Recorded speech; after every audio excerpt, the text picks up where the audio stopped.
2025년 10월 12일 주님의 날 예배를 하나님께 드리겠습니다. 성경 찬송 맨 앞의 세번역 사도신경으로 신앙 고백하겠습니다. 저는 전능하신 아버지 하나님 천지의 창조주를 믿습니다. 저는 그분의 유일하신 아들 우리 주 예수 그리스도를 믿습니다. 그분은 성령으로 잉태되어 동정녀 마리아에게서 나시고 본디오 빌라도에게 고난을 받아 십자가에 못 박혀 죽으시고 장사된 지 사흘 만에 죽은 자 가운데서 다시 살아나셨으며 하늘에 오르시어 전능하신 아버지 하나님 오른편에 앉아 계시다가 거기로부터 살아있는 자와 죽은 자를 심판하러 오십니다. 저는 성령을 믿으며 거룩한 공교회와 성도의 교제와 죄를 용서받는 것과 몸의 부활과 영생을 믿습니다. 아멘. 이 시간에는 일주일 동안 살면서 하나님의 뜻대로 살지 않았던 것들을 각자 목소리를 내어 회개 기도를 함께 드리겠습니다. 거룩하신 아버지 하나님 감사합니다. 저희들에게 예배할 수 있는 은혜를 주시니 감사합니다. 주여 불쌍히 여겨 주시옵소서. 저희들은 죄인입니다. 세상 속에 살면서 세상이 주는 육신의 정욕, 안목의 정욕, 이 생의 자랑에 따라 살았던 것을 용서하여 주시옵소서. 저희들의 마음으로 저희들의 입술로 탐욕과 악독을 바라했던 것을 용서하여 주시옵소서. 이 예배를 통하여 저희 속에 정직한 영을 새롭게 하시고 이 죄 용서받은 기쁨을 새롭게 하여 주시사 저희들이 다시 세상 속으로 나아갈 때에 같은 죄에 다시 엎드러지지 않도록 새 힘을 넣어 주시옵소서. 이 예배를 통하여 저희들의 마음이 회복되어 다시 세상 속으로 주님의 복음을 들고 나아갈 수 있도록 도와주시옵소서. 예수님 이름으로 기도드리옵나이다. 아멘. 찬송가 138장 하면서 봉헌하겠습니다.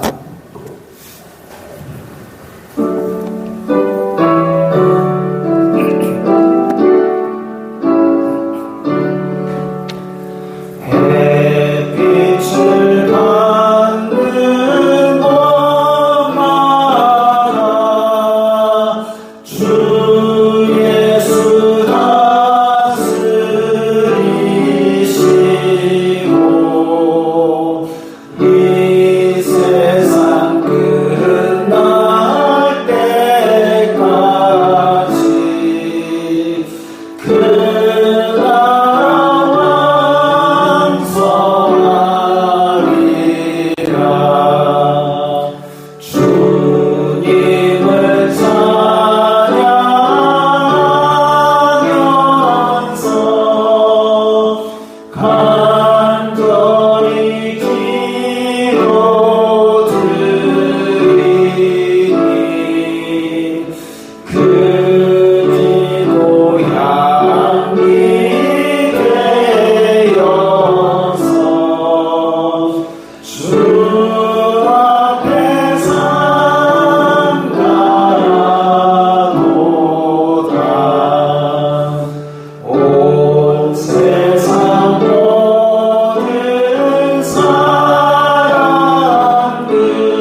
거룩하신 아버지 하나님 감사합니다. 저희들에게 일용할 양식을 주시고 때에 따라 필요한 은혜를 주시니 감사합니다. 주님의 은혜 감사하여서 각기 예물을 드리오니 기쁘게 받아 주시옵소서. 이 예물이 쓰이는 곳마다 아버지 하나님의 영광이 나타나고 예수 그리스도의 사람 살리는 복음이 전파되게 하여 주시옵소서. 저희들의 일상에 필요한 것이 물질이오니 물질로 시험 들지 말게 하시고 오히려 저희들이 나누어 줄 수 있는 복을 받게 하여 주시옵소서. 저희들이 받은 복을 하나님의 뜻대로 사용하는 청지기적 사명을 잘 감당함으로써 물질로도 아버지께 영광 돌리는 저희들 다 되게 하여 주시옵소서. 예수님 이름으로 기도드리옵나이다. 아멘.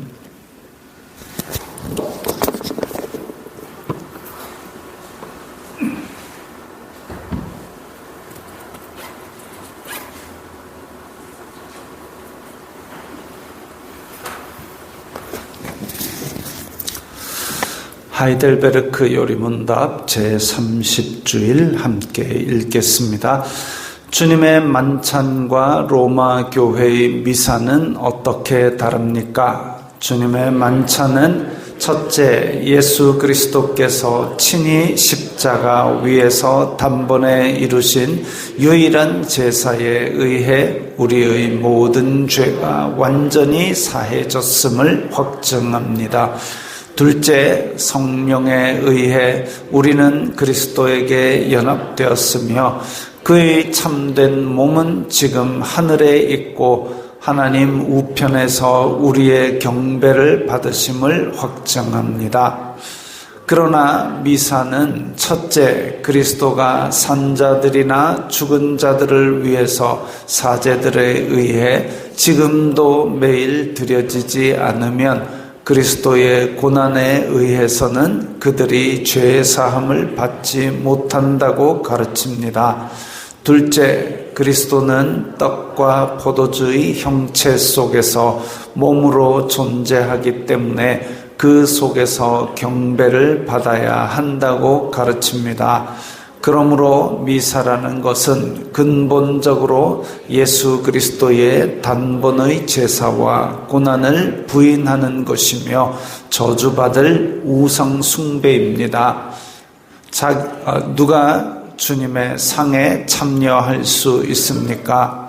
자기의 죄 때문에 자신에 대해 참으로 슬퍼하는 사람, 그러나 그리스도의 고난과 죽음에 의해 자기의 죄가 사하여지고 남아있는 연약성도 가려졌음을 믿는 사람, 또한 자신의 믿음이 더욱 강하여지고 돌이킨 삶을 살기를 간절히 소원하는 사람이 참여할 것입니다.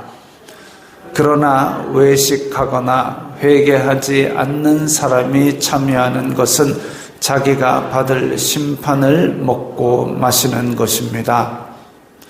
자신의 고백과 생활에서 믿지 않음과 경건치 않음을 드러내는 자에게도 이 성찬이 허용됩니까? 아닙니다. 그렇게 되면 하나님의 언약이 더럽혀져서 하나님의 진노가 모든 회중에게 내릴 것입니다. 그러므로 그리스도와 그의 사도들의 명령에 따라 그리스도의 교회는 천국의 열쇠를 사용하여 그러한 자들이 생활을 돌이킬 때까지 성찬에서 제외시킬 의무가 있습니다. 아멘. 찬송가 304장입니다.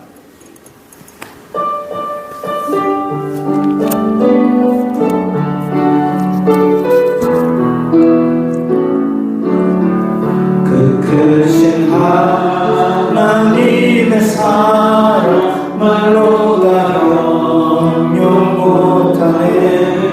저 높고 높은 별을 넘어 이 낮고 낮은 땅 위에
거룩하신 하나님 아버지 감사합니다. 성삼위일체 하나님께 존귀와 영광과 찬송을 드리오니 기쁘게 받아 주시옵소서. 구원의 은혜를 감사합니다.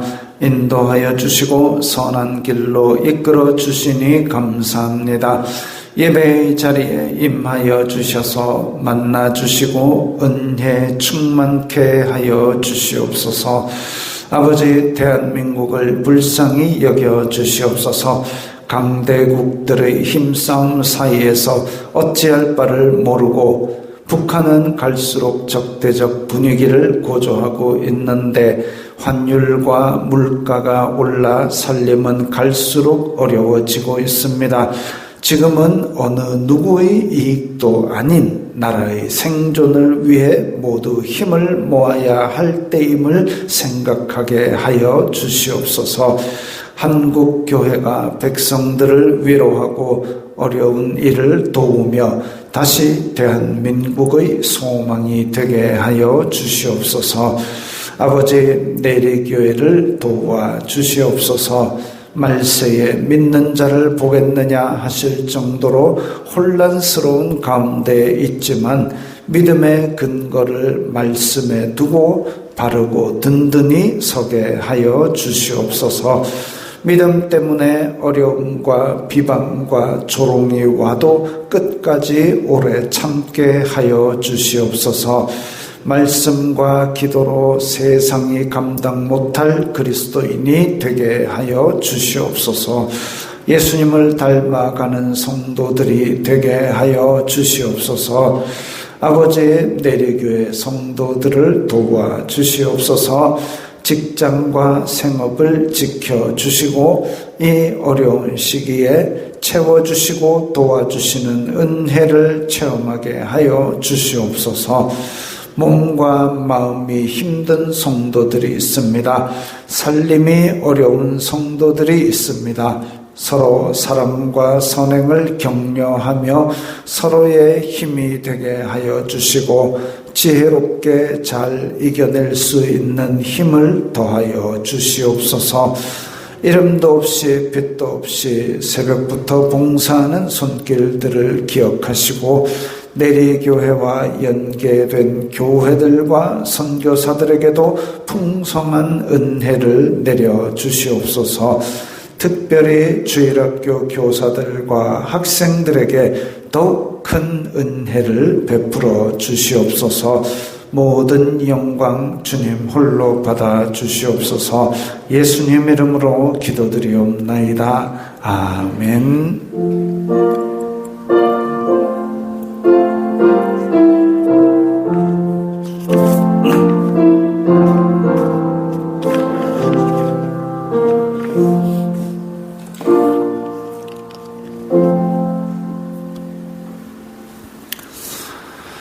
오늘 말씀은 열왕기하 9장 21절부터 26절까지의 말씀입니다.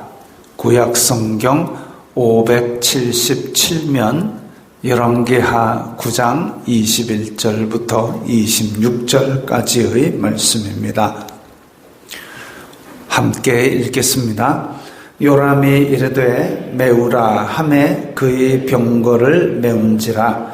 이스라엘 왕 요람과 유다 왕 아하시아가 각각 그의 병거를 타고 가서 예후를 맞을새 이스라엘 사람 나봇의 토지에서 만나매 요람이 예후를 보고 이르되 예후야 평안하냐 하니 대답하되 내 어머니 이세벨의 음행과 술수가 이렇게 많으니 어찌 평안이 있으랴 하더라. 요람이 곧 손을 돌이켜 도망하며 아하시아에게 이르되 아하시아여 반역이로다 하니 예후가 힘을 다하여 활을 당겨 요람의 두 팔 사이를 쏘니 화살이 그의 염통을 꿰뚫고 나오매 그가 병거 가운데에 엎드러진지라.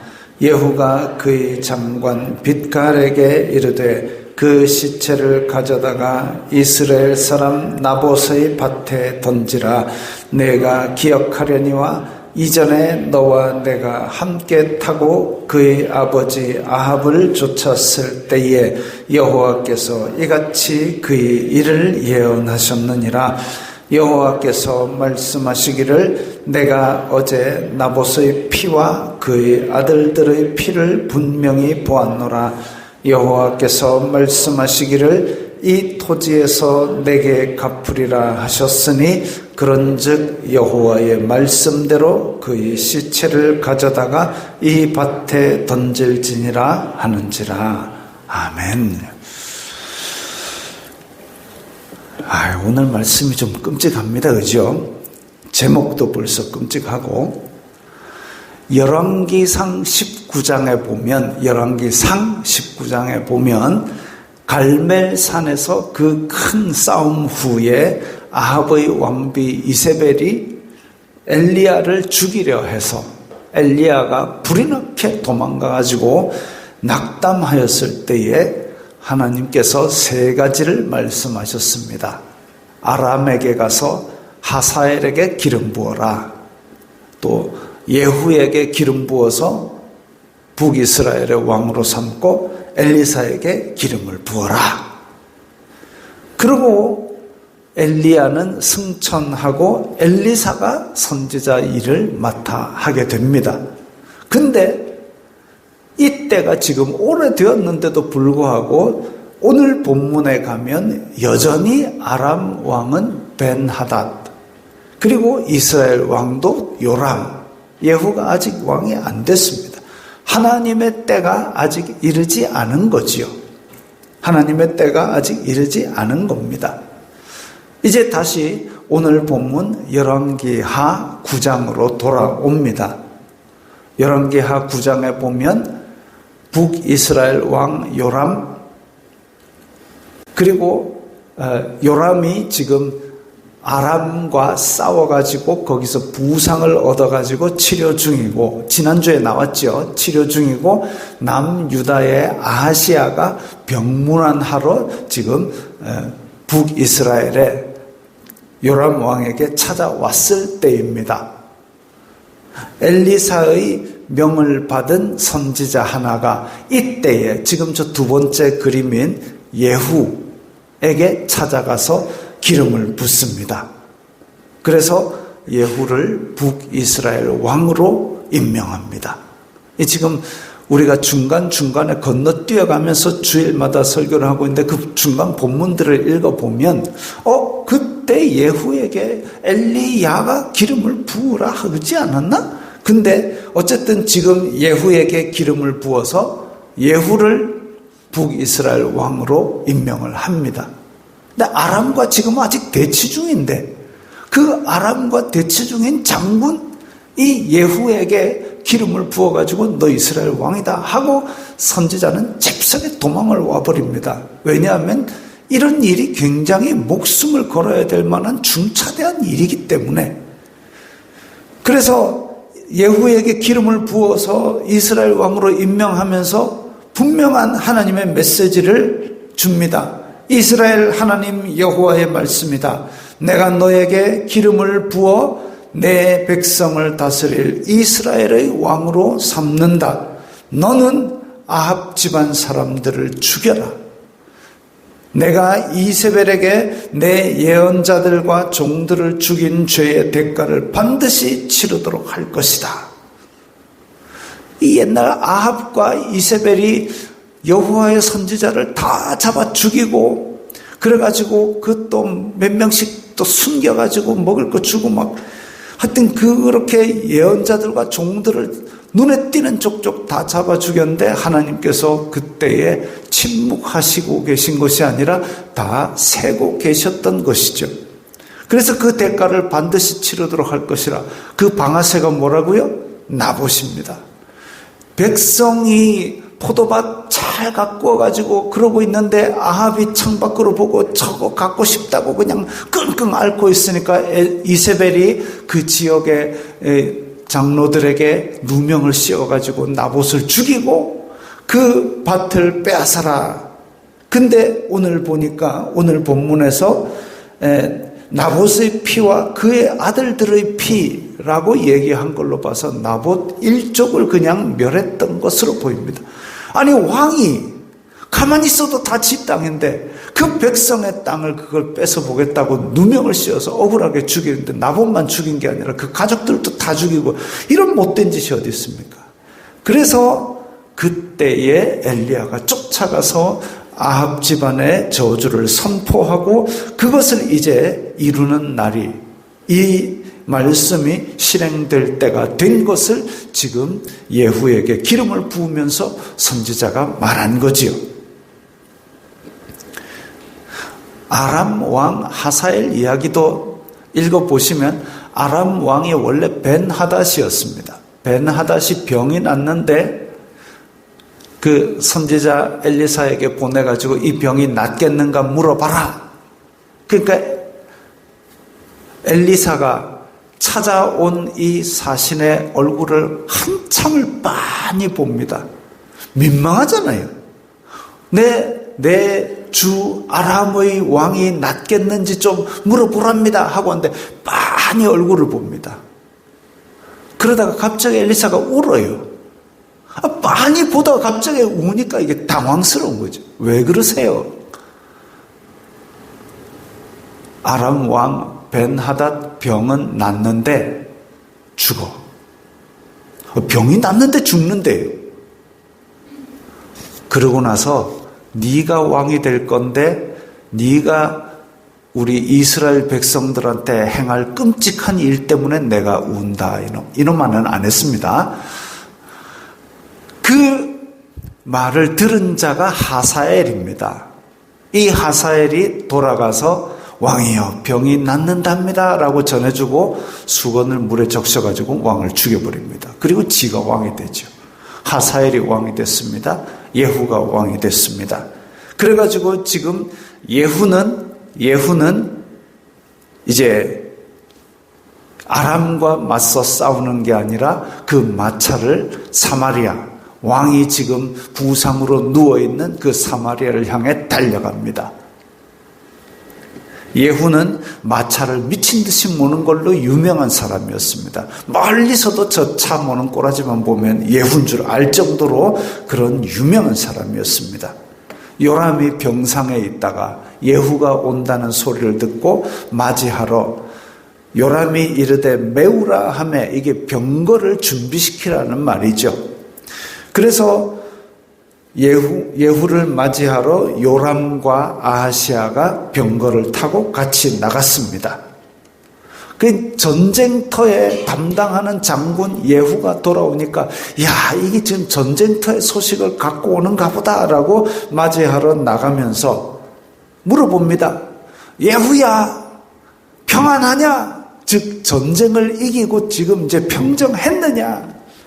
근데 예후가 심판을 선포합니다. 네 어머니 이세벨 때문에 평안이라는 것이 있겠느냐? 요람은 그 의미를 바로 알아채고 마차를 돌이키며 아시아에게도 이야기합니다. 반역이다, 큰일 났다 하고 지금 빨리 유턴을 하고 지금 도망을 치고 있습니다. 도망을 치고 있는데 바로 예후가 화살을 쏴가지고 요람을 죽이고 그 시체를 나봇의 밭에 던지라고 명령했습니다. 마침 그 예후와 요람 왕이 만난 곳이 나봇의 땅이었는데 그건 아합의 죄값대로 심판하시는 하나님의 계획대로였습이 예후는 자, 지금 그림이 복잡하지요. 첫 번째 그림, 화살이 하나 날아와서 등에 팍 꼽혔습니다. 예후는 요람을 죽였습니다. 그 다음에 같이 있던 유다 왕 아하시아도 저 사마리아까지 쫓아가서 죽였습니다. 그리고 요람의 어머니 이세벨, 저기 지금 창가에 매달려 있는 여자 보이시죠? 이세벨한테 쫓아가서 누가 나의 편이 되고 누가 여호와의 편이 되겠느냐 하니까 창에서 내시들이 이세벨을 떨어뜨려가지고 죽였습니다. 이세벨 죽었습니다. 그래가지고 엘리야가 예언한 대로 개들이 그를 뜯어먹어가지고 아주 처참하게 죽었습니다. 그 다음에 저 밑에 흑백 그림 자세히 보시면 사람이 많은데 막 죽고 있습니다. 아합의 아들이 70명인데 그 70명 다 잡아 죽였습니다. 그 다음에 아합의 집에 속한 이스라엘에 남아있는 자도 다 죽이고 귀족과 신뢰받는 자, 어쨌든 아합 쪽에 있는 사람들, 제사장들 다 찾아 죽였습니다. 그 다음에 유다 왕 아하시아의 형제, 남유다의 아하시아의 형제들이 또 이렇게 올라와서 양털 깎는 곳에 있는데 그 만나가지고 42명을 다 죽였습니다. 그리고 전 북이스라엘 왕국에 선포했습니다. 나는 이제는 바알을 더 열심히 섬길 테니까 바알 제사장 다 와라 해가지고 바알 제사장들이 전국에서 다 모여가지고 신나게 와가지고 야 드디어 우리 세상이 열렸구나 하는데 예후가 준비시킨 80명의 검객이 또 대기하고 있었습니다. 한 명도 빠짐없이 다 죽여라 해가지고 그때 모였던 바알 제사장 다 죽었습니다. 그냥 예후 눈에 띄면 다 죽는 겁니다. 그냥 아합과 이세벨 집안에 대해서 선포된 심판의 말씀, 이걸 지키는 것 분명히 중요한 일이죠. 그래서 예후가 마차를 몰면서 그 얘기를 합니다. 이제 여호와를 향한 나의 열심을 보라. 정말로 열심히 죽였습니다. 다 잡아 죽였습니다. 그렇다 쳐도 유다 왕 아하시아도 죽이고 아하시아의 42명 형제들도 다 죽이고 이건 좀 과하다는 생각이 저는 들었습니다. 근데 그 전에 아달랴가 유다 왕실에 시집 와가지고 유다 왕실도 아합 집안의 사람이 되었다라고 성경은 기록하고 있습니다.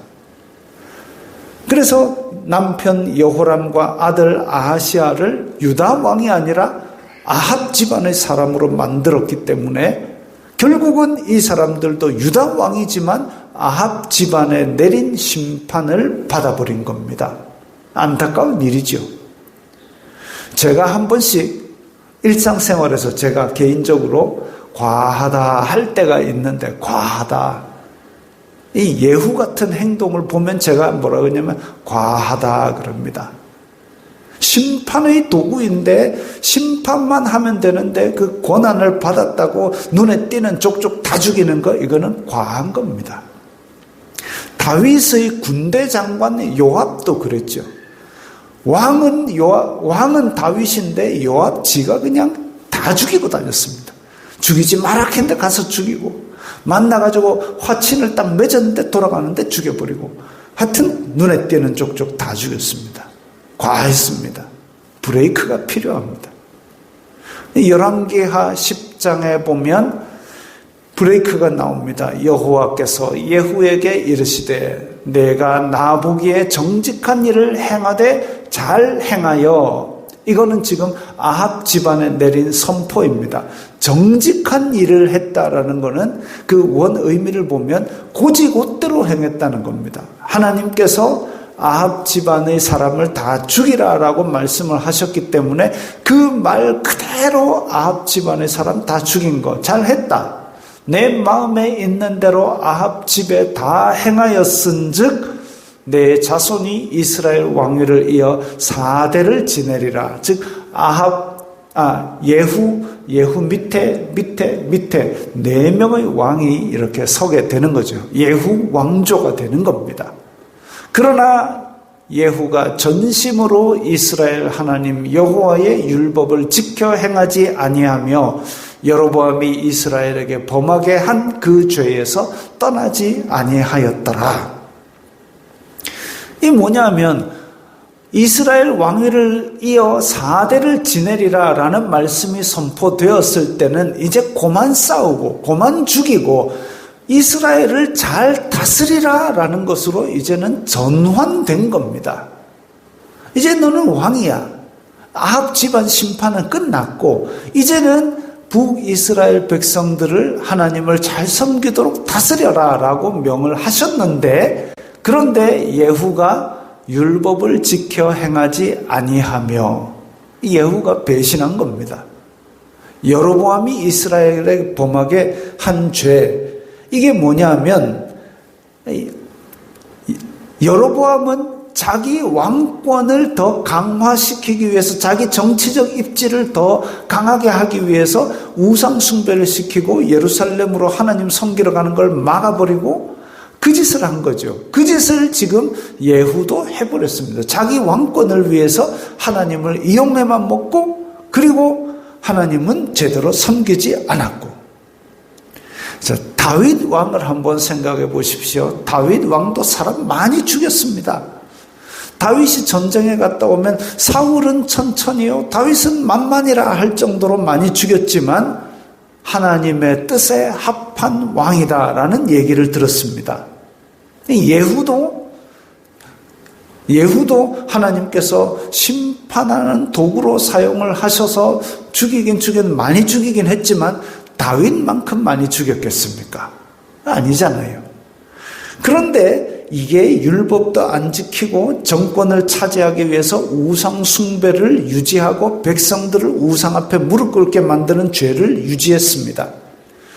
만약에 예후가 저렇게 자기의 역할이 바뀌었을 때에 이제는 나는 나라를 잘 다스려서 하나님 앞에 아름다운 나라를 만들겠다 했으면 다윗처럼 되었겠지만, 자기 권력 유지를 위해서 하나님을 배신했기 때문에 이제 심판의 도구로 사용된 것까지, 누가 지금 여러분 살인마 다윗이라고 부르는 거 들어봤습니까?